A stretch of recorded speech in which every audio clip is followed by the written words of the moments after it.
we will discuss the never-ending woes of government enterprises, focusing on the New York City subways, Amtrak, and other transportation systems. Every day, millions of train riders are reminded of the sordid history of government enterprise, as Penn Station and the subways fall apart, and delays and derailments become the norm. The bill is handed to the taxpayers, whether they ride these trains or not.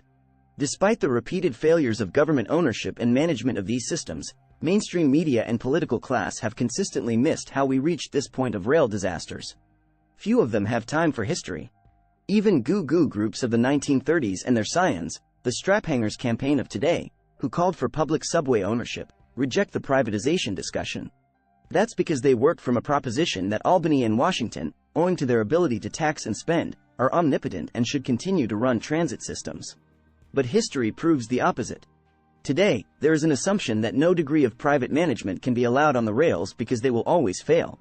However, private management was there at the beginning, as private railroads helped build the economy of the United States in the 19th and 20th centuries.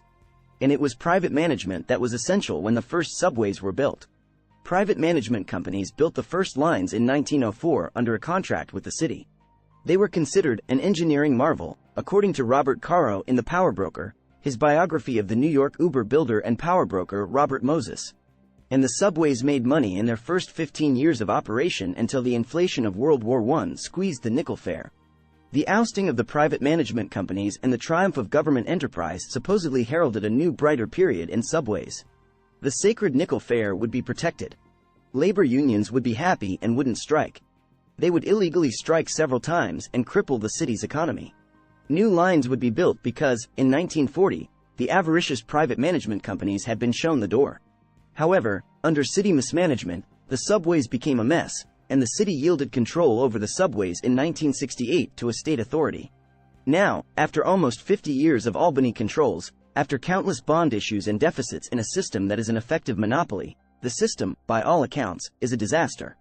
The Metropolitan Transportation Authority, MTA, the state authority running the subways, is in debt and hasn't been able to maintain the system properly for decades. Vital repairs and improvements can't be made because the subway system has no money since it consistently loses tons of money. Yet the MTA spends billions of dollars recklessly and has its headquarters in the most expensive part of town, located on Madison Avenue in Midtown. Many New Yorkers, in numerous ways, have no confidence in the state subway system, with millions of New Yorkers driving cars even though it is incredibly expensive to run a car there.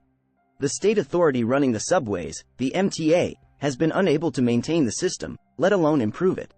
However, New York City Mayor Bill de Blasio, who rarely rides the subways, now offers to solve their problems. The mayor says the city should take over the subways from a state authority. But few Poles are willing to learn from history. One journalist understood what was happening when private companies were forced out of the subways. His name was Jack Newfield. Newfield was an enlightened critic of government enterprises, and he wrote extensively on the problems of the New York City subways. Unfortunately, his voice was ignored, and his warnings went unheeded. The problems with the subways only continued to worsen. Crime on the subways became rampant, with passengers often falling victim to violent crimes such as robbery and assault. Graffiti covered the trains and stations, and many stations were in a state of disrepair. Trains were frequently delayed or canceled, and the system suffered from a lack of investment and maintenance. Finally, in the early 1980s, something had to be done. The Metropolitan Transportation Authority, MTA, was established to take over the city's transportation system.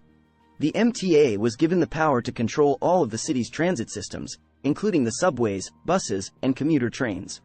Under the MTA, the subways underwent a significant transformation.